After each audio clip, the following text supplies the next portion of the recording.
Ou, pô, isso preocupe mais o Fed, aí ele sinta essa necessidade, pô, vou ter que cortar os juros e tal. E é legal a gente pensar, porque às vezes as pessoas falam, só porque a bolsa tá caindo, agora o Banco Central tem que ir lá ajudar. Pô, só porque o juro americano ali, pô, os caras estão perdendo dinheiro numa especulação, aí o Banco Central tem que ir lá ajudar. Então por que os impactos negativos no mercado acendem uma luz amarela? Significa que o Banco Central, tanto do Brasil ou dos Estados Unidos, está tentando ajudar os investidores ou ele está tentando controlar o impacto que vai afetar vai afetar a economia real e, consequentemente, a vida das pessoas? Queria que você fizesse esse link aí. O primeiro economista que eu acho que organizou direito essa ideia, sistematizou a ideia da relação da Bolsa com a economia real foi o James Tobin. Foi Prêmio Nobel de Economia.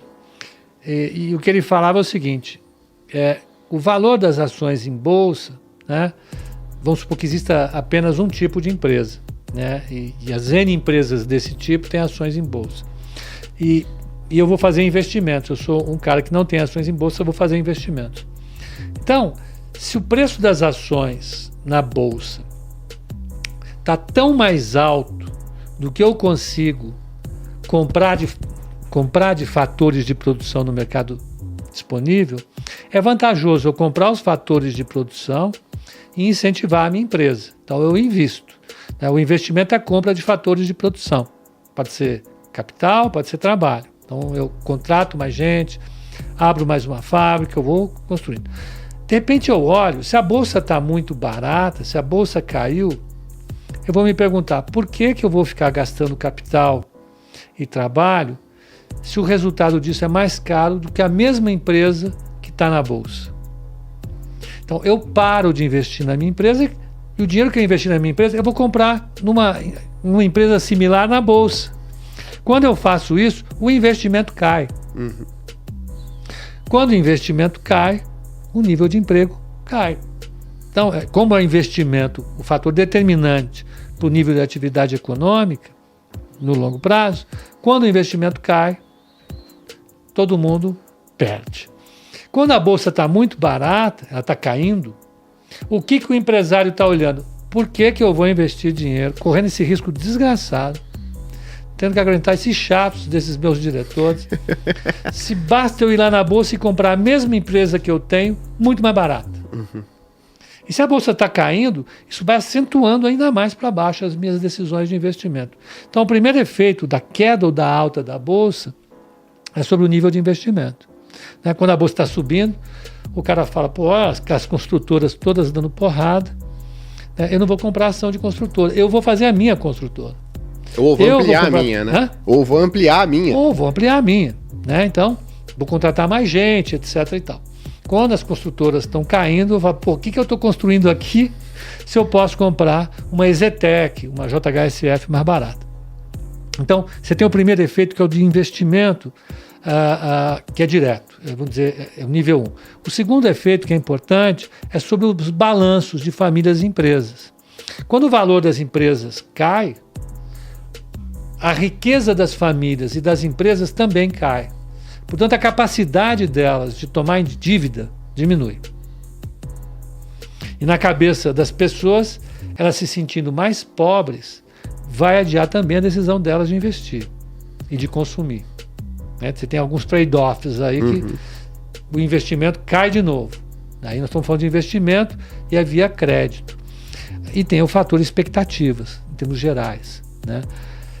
Se a bolsa cai demais, gera esse desânimo, aquelas imagens terríveis no Jornal Nacional, né? Aqueles dramas. Antes tinha os operadores de pregão, eles adoravam fazer macaquice olhando para um cara de choro, um cara de preocupados. Eles não ganhavam nem perdiam com isso. Quem ganha, quem perde, os outros. Eles não ganhavam nada, eles ficavam gritando lá embaixo só. Aí isso mexe com as expectativas dos agentes. No caso do Banco Central, por exemplo, ele citou na ata que as expectativas acabavam mexendo com os preços dos ativos.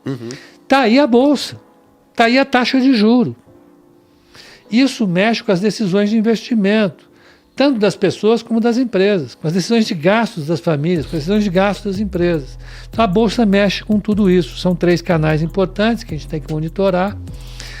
E o Banco Central, no caso de Bolsa, ele não tem que ficar monitorando isso o tempo todo.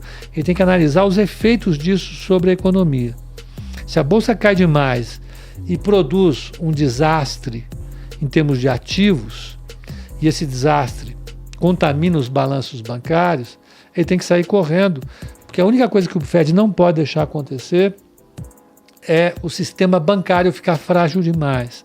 Porque quando ele fica frágil demais, o sistema de crédito ele para de funcionar, e isso aí vem uma depressão, não vem uma recessão. Se a correção de ativos só, ele tem que deixar andar, e ele reduz taxa de juros, ele consegue mexer direito com as coisas. Então, eu acho que é por aí. Legal. E é interessante, né? Porque quando a gente fala, quando você tem um impacto negativo no preço dos ativos, as famílias se sentem mais pobres. E se sentem mais pobres, aí deixam de gastar mais, tem menos patrimônio, conseguem fazer... Tem menos garantia para pegar um crédito, então o crédito talvez reduza ou até seque para algumas famílias e pessoas, né? Então, ela vai gastar menos também. E é interessante, porque nos Estados Unidos, as pessoas físicas que investem é um número muito maior do que no Brasil. Então, lá fora, né, nos Estados Unidos, quando você tem um impacto negativo no preço dos ativos, isso tende a afetar a economia de uma maneira muito mais forte do que aqui no Brasil. Tem. Né? E aí uma pergunta para você, porque a gente falou tudo isso lá dos Estados Unidos, só que hoje o mercado tem 100% de chance de corte de juros de 25 bases, né, de 0,25, lá nos Estados Unidos. Você acha que vem? Tenho certeza.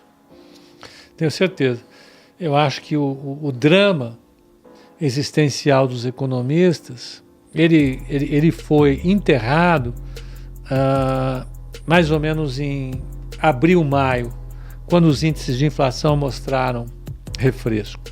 Quando a economia americana mostrou que não estava voando, e quando as commodities fizeram um movimento de reversão mais convincente, né? O petróleo mostrou que não ia para $100, tinha gente que acreditava que ia para $100. Uhum.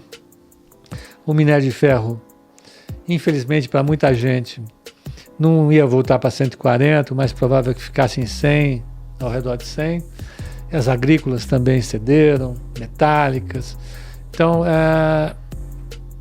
e o Fed, ele consegue fugir de muita coisa na pressão do dia a dia, nas pressões dos colegas economistas, dessa confusão do mercado. Mas agora, se ele se mantém atento a esse guia básico, vamos olhar os preços de commodities e do mercado de trabalho, em algum momento as coisas convergem para isso. Então, todo aquele ruído que a gente vem ouvindo de que ia precisar subir a taxa de juros no ano que vem, ele não era corroborado pelo comportamento do mercado de trabalho e das commodities. E eu, que sou velho, que ouço o povo do Fed falar há muito tempo, eu não preciso nem entender por quê, mas é só repetir o que eu já ouvi várias vezes. Com o salário andando bem, equilibrado, e com commodity não apresentando pressão, a inflação não sobe. E era o que a gente vinha observando. Então, você esvaziou esse balão que estava muito inflado de preocupações. O Fed tem um caminho livre para tomar decisão agora. Não porque vai ter uma recessão, né?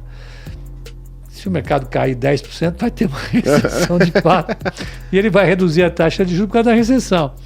Mas se o mercado ficar nesse vai e vem, em setembro ele tira 0,25, mais 0,25 em novembro e 0,25 em dezembro. Legal. Estão discutindo se vai ter novembro ou não. Tem gente que diz que é uma 0,25 em setembro, ele para dar uma olhada, em dezembro ele tira outra. Como se fosse acontecer alguma coisa tão importante entre setembro e dezembro. Uhum. Não, e como se fizesse uma... É que faz uma grande diferença, talvez, para o cara que é o gestor de fundo e está tentando capturar 1 ou 2 ou 10 bases de retorno a mais no seu portfólio, né? Mas, puxa, para a pessoa física que está tentando investir, ou para a economia que vai ser impactada ali, 25 bases a mais. É como nós estamos num limiar de movimentos, né, de cessar o movimento de aperto de política monetária e entrar num ciclo de relaxamento de política monetária, todo mundo fica com medo. Porque teve o problema de 2021. O Fed ficou dormindo e a inflação explodindo, ele dizendo que era temporário. Depois, e todos os analistas. Não errou pouca gente. Foi pouca gente que não errou. Né? O Larry Summers não errou, o Mohamed El-Erian não errou. Não me lembro de outro que não tenha errado que seja relevante. Mas todo mundo errou. Né? Então agora fica todo mundo desconfiado. Mas eu acho que está dado para mim. A menos que aconteça alguma coisa que mude o caminho das commodities, mude o comportamento do mercado de trabalho, o Fed vai ter espaço para cortar esse juro tranquilamente. Perfeito. Agora, vamos falar sobre a nova recessão mundial que está acontecendo e o impacto devastador que ela pode ter na economia global. O Japão, que há décadas emprestou dinheiro a juros extremamente baixos, por 30 anos, agora está cobrando de volta esses empréstimos. Essa situação está forçando investidores e empresas que tomaram dinheiro emprestado no Japão a venderem seus ativos em massa, sejam ações ou títulos de capitalização, para conseguirem pagar suas dívidas cessa. Liquidação em massa está inundando os mercados globais com ativos, o que está provocando uma queda generalizada nos preços das ações e uma enorme volatilidade no mercado financeiro. Essa situação é alarmante, porque pode desencadear uma crise econômica global semelhante à de 1929, ou à crise financeira de 2008 além. Disso com os investidores vendendo em pânico e buscando segurança no dólar. O valor do dólar pode disparar rapidamente. Isso pode criar uma série de problemas para economias emergentes que dependem de dívidas em dólar e para o comércio global como um todo. Essa nova recessão mundial tem o potencial de afetar a vida de milhões de pessoas em todo o mundo, com empresas enfrentando falências em massa, desemprego aumentando e governos tendo que lidar com crises fiscais. Em nossa opinião, estamos diante de um cenário que exige extrema cautela e preparação. A história já nos mostrou como crises desse tipo podem ter consequências devastadoras para a economia global. É importante que governos e investidores adotem medidas prudentes para mitigar os danos e que todos estejam atentos às mudanças rápidas que podem ocorrer. Se você quer entender melhor os impactos dessa recessão mundial e como ela pode afetar sua vida financeira, fique com a gente até o final deste vídeo e não se esqueça de deixar um like e se inscrever no canal para não perder nenhum conteúdo.